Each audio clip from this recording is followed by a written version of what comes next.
بسم اللہ الرحمن الرحیم۔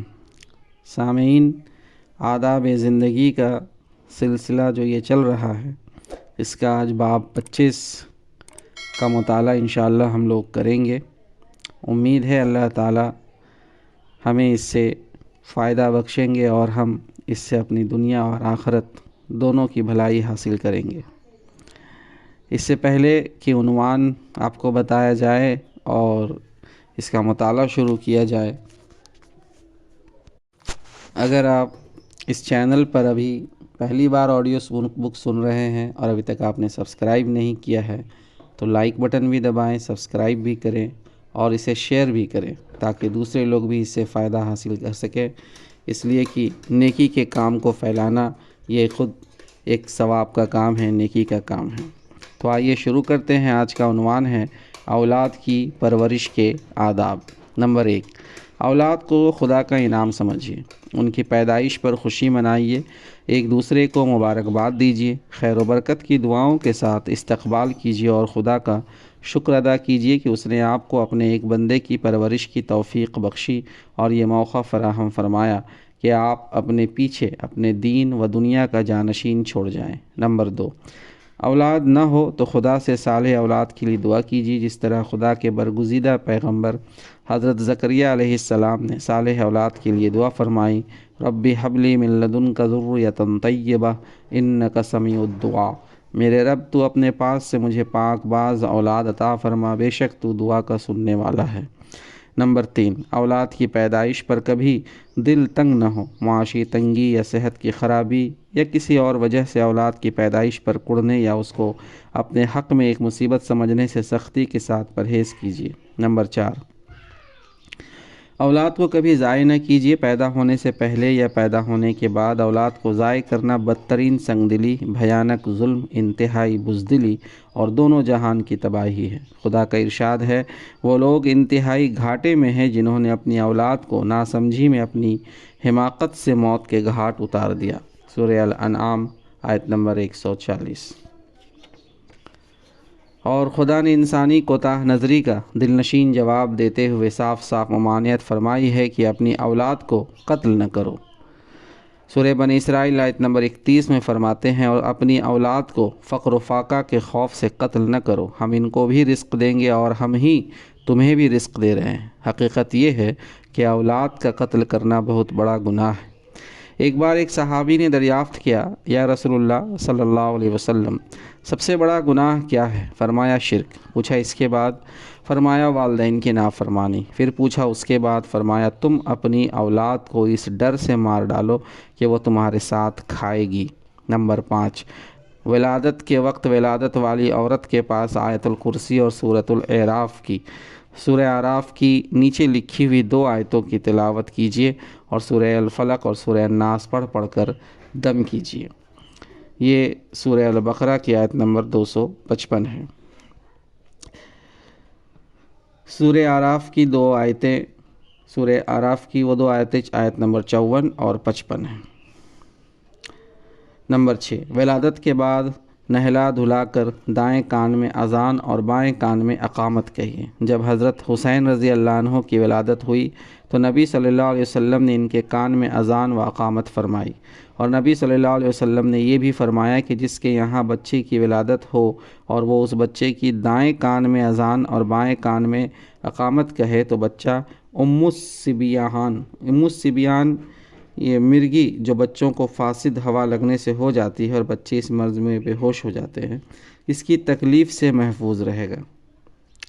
پیدا ہوتے ہی بچے کے کان میں خدا اور رسول کا نام پہنچانے میں بڑی حکمت ہے۔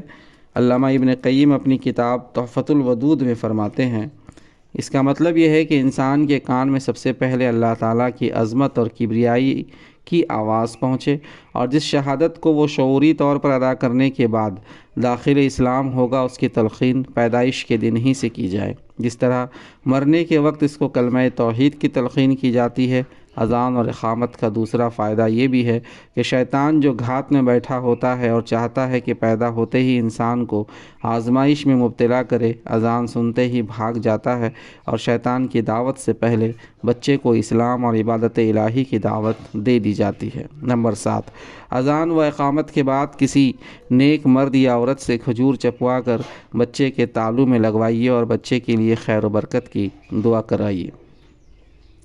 حضرت اسماء رضی اللہ عنہ فرماتی ہیں کہ عبداللہ بن زبیر رضی اللہ عنہ جب پیدا ہوئے تو میں نے ان کو نبی صلی اللہ علیہ وسلم کی گود میں دیا۔ آپ نے خرما منگوایا اور چبا کر لعاب مبارک عبداللہ بن زبیر کے منہ میں لگا دیا اور خرما ان کے تالو میں ملا اور خیر و برکت کی دعا فرمائی۔ حضرت عائشہ رضی اللہ عنہ کا بیان ہے کہ نبی صلی اللہ علیہ وسلم کے یہاں بچے لائے جاتے تھے، آپ تحنیک فرماتے، یعنی کھجور وغیرہ کو چبا کر خوب نرم کر کے بچے کے تالو میں لگانے کو تحنیک کہتے ہیں، تو آپ تحنیک فرماتے اور ان کے حق میں خیر و برکت کی دعا کرتے۔ حضرت امام احمد بن حنبل رحمۃ اللہ علیہ کے یہاں بچے کی ولادت ہوئی تو آپ نے اس کی تحنیک کے لیے مکے کی کھجور منگوائی جو آپ کے گھر میں موجود تھی، اور ایک نیک بی بی ام علی رحمۃ اللہ علیہ سے تحنیک کے لیے درخواست کی۔ نمبر 8، بچے کے لیے اچھا سا نام تجویز کیجیے جو یا تو پیغمبروں کے نام پر ہو یا خدا کے نام سے پہلے عبد لگا کر ترکیب دیا گیا ہو، جیسے عبداللہ، عبد الرحمن وغیرہ۔ نبی صلی اللہ علیہ وسلم کے ارشاد ہے، قیامت کے روز تمہیں اپنے اپنے ناموں سے پکارا جائے گا، اس لیے بہتر نام رکھا کرو۔ اور نبی صلی اللہ علیہ وسلم کا یہ بھی ارشاد ہے کہ خدا کو تمہارے ناموں میں سے عبداللہ اور عبد الرحمن سب سے زیادہ پسند ہے، اور آپ نے یہ بھی فرمایا کہ انبیاء کے ناموں پر نام رکھو۔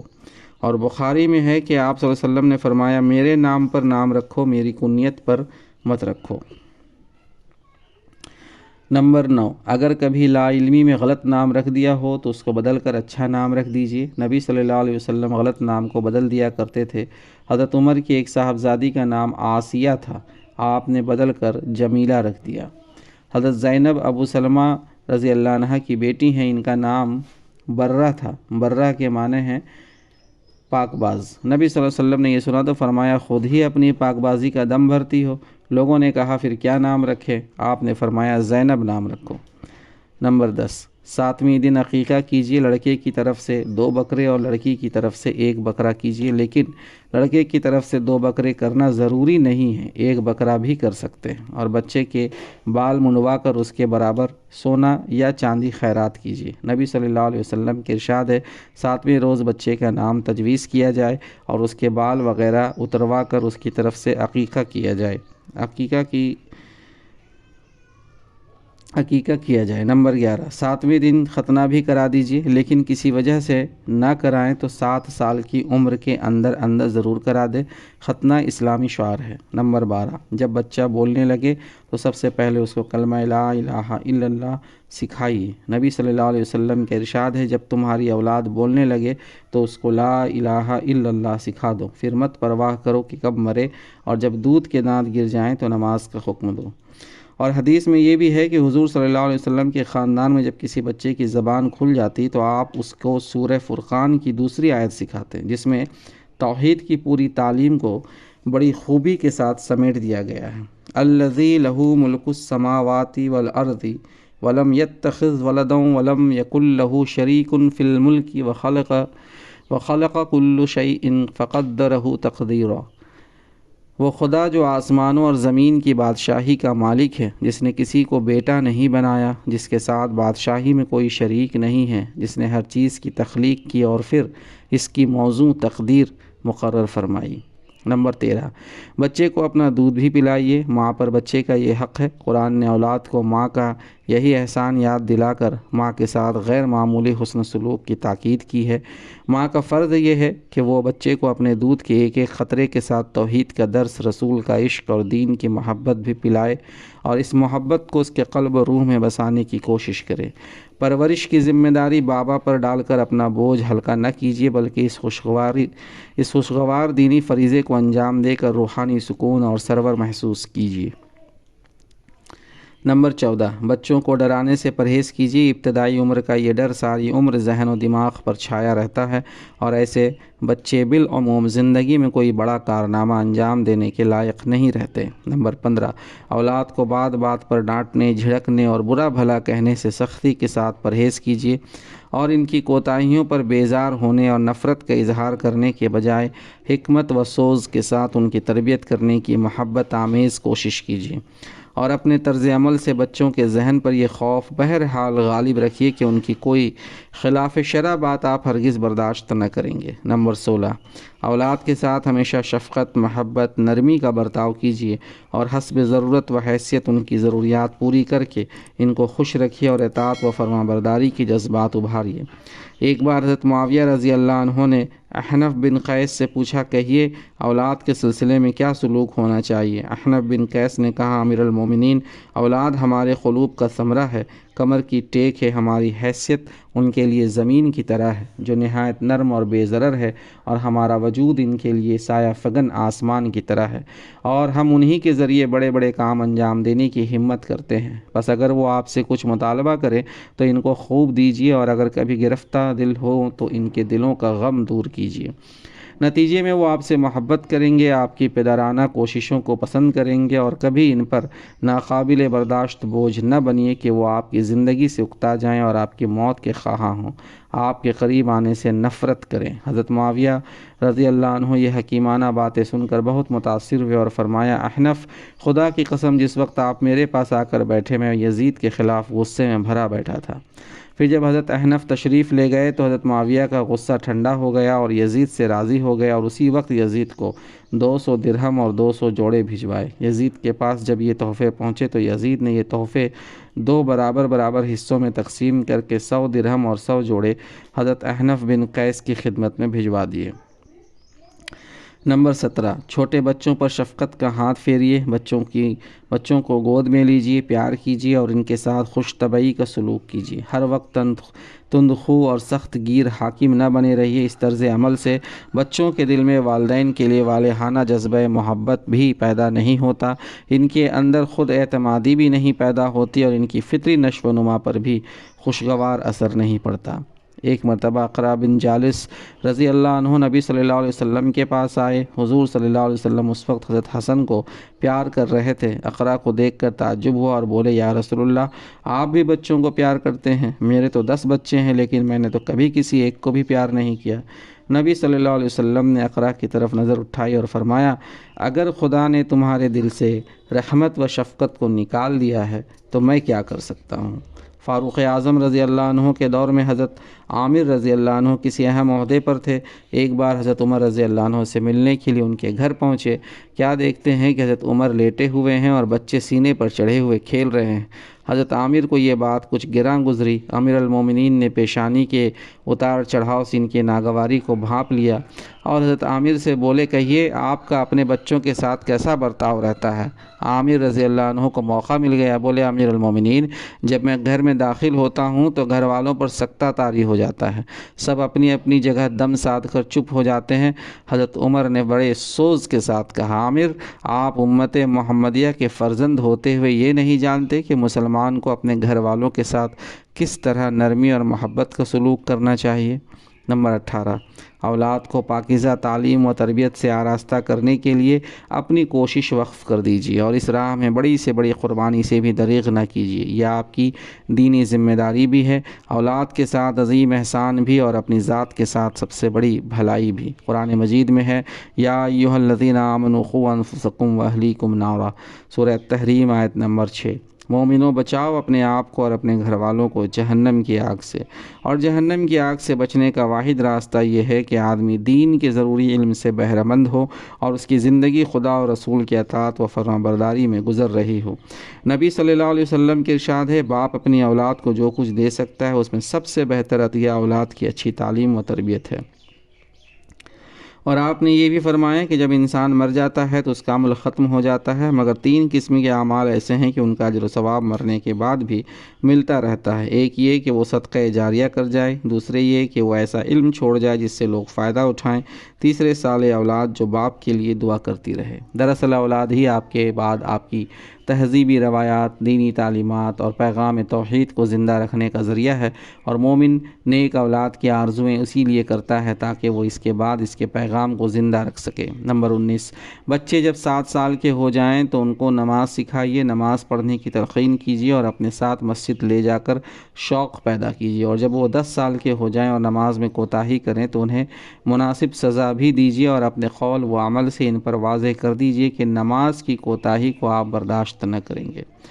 نمبر 20، بچے جب 10 سال کے ہو جائیں تو ان کے بستر الگ کر دیجیے اور ہر ایک کو الگ الگ چارپائی پر سلائیے۔ نبی صلی اللہ علیہ وسلم کے ارشاد ہے، اپنی اولاد کو نماز پڑھنے کی تلقین کرو جب وہ 7 سال کے ہو جائیں، اور نماز کے لیے ان کو سزا دو جب وہ 10 سال کے ہو جائیں، اور اس عمر کو پہنچنے کے بعد ان کے بستر الگ کر دو۔ نمبر 21، بچوں کو ہمیشہ صاف ستھرا رکھیے، ان کے طہارت، نظافت اور غسل وغیرہ کا خیال رکھیے، کپڑے بھی پاک صاف رکھیے، البتہ زیادہ بناؤ سنگار اور نمود و نمائش سے پرہیز کیجیے۔ لڑکی کے کپڑے بھی نہایت سادہ رکھیے اور زرق برق لباس پہنا کر بچوں کے مزاج خراب نہ کیجیے۔ نمبر 22، دوسروں کے سامنے بچوں کے عیب نہ بیان کیجیے اور کسی کے سامنے ان کو شرمندہ کرنے اور ان کی عزت نفس کو ٹھیس لگانے سے بھی سختی کے ساتھ پرہیز کیجیے۔ نمبر 23، بچوں کے سامنے کبھی بچوں کی اصلاح سے مایوسی کے اظہار نہ کیجیے، بلکہ ان کی ہمت بڑھانے کے لیے ان کی معمولی اچھائیوں کی بھی دل کھول کر تعریف کیجیے۔ ہمیشہ ان کا دل بڑھانے اور ان میں خود اعتمادی اور حوصلہ پیدا کرنے کی کوشش کیجیے تاکہ یہ کارگاہ حیات میں اونچے سے اونچا مقام حاصل کر سکے۔ نمبر 24، بچوں کو نبیوں کے قصے، صالحین کی کہانیاں اور صحابہ اکرام کے مجاہدانہ کارنامے ضرور سناتے رہیں۔ تربیت و تہذیب، کردار سازی اور دین سے شغف کے لیے اس کو انتہائی ضروری سمجھیے، اور ہزار مصروفیتوں کے باوجود اس کے لیے وقت نکالیے۔ اکثر و بیشتر ان کو قرآن پاک بھی خوش الحانی کے ساتھ پڑھ کر سنائیے اور موقع موقع سے نبی صلی اللہ علیہ وسلم کی پر اثر باتیں بھی بتائیے، اور ابتدائی عمر ہی سے ان کے دلوں میں عشق رسول کی تڑپ پیدا کرنے کی کوشش کیجیے۔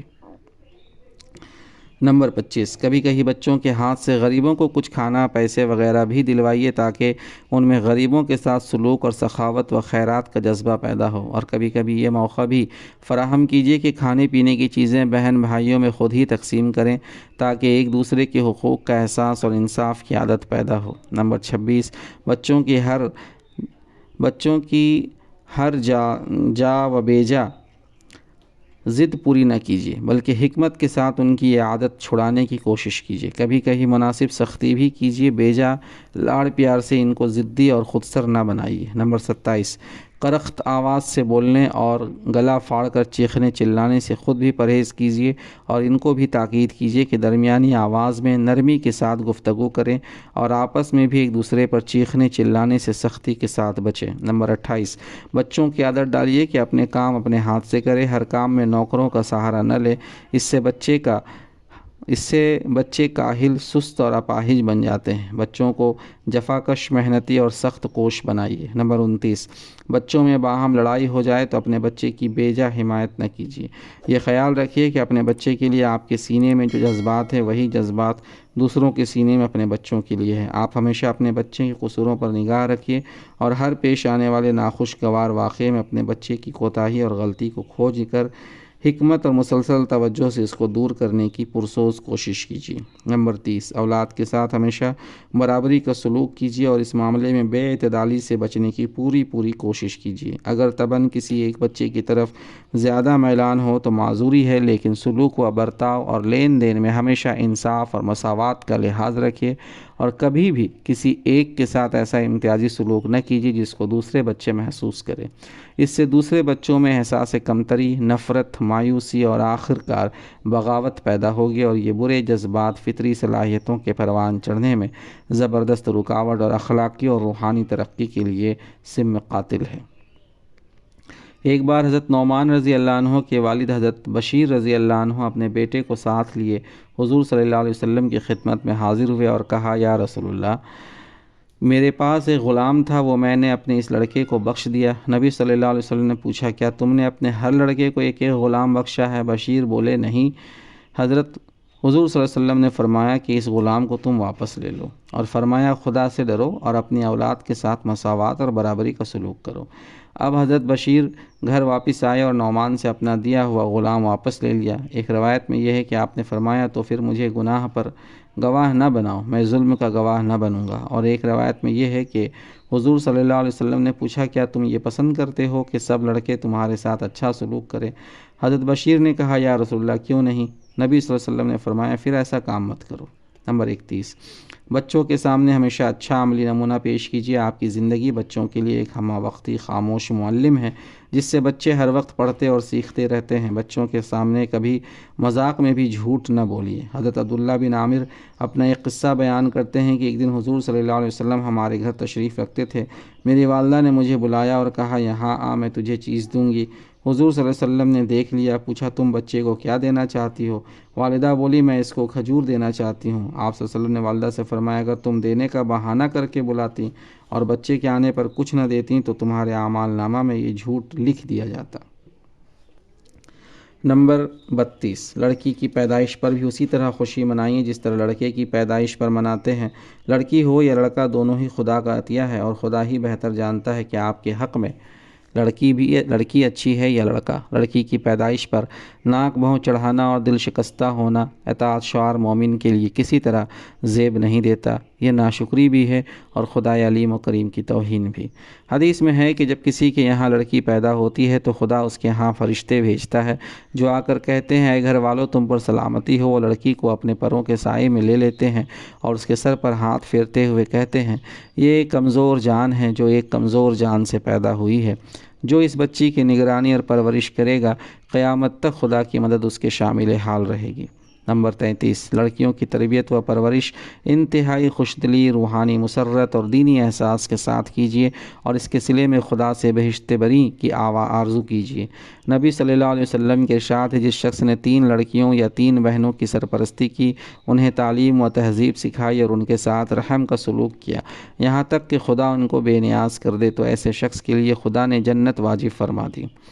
اس پر ایک آدمی بولا اگر 2 ہی ہوں تو نبی صلی اللہ علیہ وسلم نے فرمایا 2 لڑکیوں کی پرورش کا بھی یہی صلہ ہے۔ حضرت ابن عباس رضی اللہ عنہ فرماتے ہیں کہ اگر لوگ ایک کے بارے میں پوچھتے تو آپ ایک کی پرورش پر بھی یہی بشارت دیتے۔ حضرت عائشہ رضی اللہ عنہ فرماتی ہیں ایک دن ایک عورت اپنی 2 بچیوں کو لیے میرے پاس آئی اور اس نے کچھ مانگا۔ میرے پاس صرف ایک ہی کھجور تھی، وہ میں نے اس کے ہاتھ پر رکھ دی۔ اس عورت نے کھجور کے 2 ٹکڑے کیے اور آدھی آدھی دونوں بچیوں میں بانٹ دی اور خود نہ کھائی۔ اس کے بعد وہ اٹھ کھڑی ہوئی اور باہر نکل گئی۔ اسی وقت نبی صلی اللہ علیہ وسلم گھر تشریف لائے۔ میں نے آپ کو یہ سارا ماجرا کہہ کر سنایا۔ آپ نے سن کر فرمایا جو شخص بھی لڑکیوں کی پیدائش کے ذریعے آزمایا جائے اور وہ ان کے ساتھ اچھا سلوک کر کے آزمائش میں کامیاب ہو تو یہ لڑکیاں اس کے لیے قیامت کے روز جہنم کی آگ سے ڈھال بن جائیں گی۔ نمبر 34، لڑکی کو حقیر نہ جانیے نہ لڑکے کو اس پر کسی معاملے میں ترجیح دیجیے۔ دونوں کے ساتھ یکساں محبت کا اظہار کیجیے اور یکساں سلوک کیجیے۔ نبی صلی اللہ علیہ وسلم کے ارشاد ہے جس کے ہاں لڑکی پیدا ہوئی اور اس نے جاہلیت کے طریقے پر اسے زندہ دفن نہیں کیا اور نہ اس کو حقیر جانا اور نہ لڑکے کو اس کے مقابلے میں ترجیح دی اور زیادہ سمجھا تو ایسے آدمی کو خدا جنت میں داخل کرے گا۔ نمبر 35، جائیداد میں لڑکی کا مقررہ حصہ پوری خوشدلی اور اہتمام کے ساتھ دیجیے۔ یہ خدا کا فرض کردہ حصہ ہے، اس میں کمی بیشی کرنے کا کسی کو کوئی اختیار نہیں۔ لڑکی کا حصہ دینے میں حیلے کرنا یا اپنی ثوابدید کے مطابق کچھ دے دلا کر مطمئن ہو جانا اطاعت شعار مومن کا کام نہیں ہے، ایسا کرنا خیانت بھی ہے اور خدا کے دین کی توہین بھی۔ نمبر 36، ان تمام عملی تدبیروں کے ساتھ ساتھ نہایت سوز اور دل کی لگن کے ساتھ اولاد کے حق میں دعا بھی کرتے رہیے۔ خدائے رحمان و رحیم سے توقع ہے کہ وہ والدین کے دل کی گہرائیوں سے نکلی ہوئی پرسوز دعائیں ضائع نہ فرمائے گا۔ اللہ تبارک و تعالی ہم سب کو صحیح عمل کرنے کی توفیق عطا فرمائے، آمین۔ وآخر دعوانا ان الحمد للہ رب العالمین۔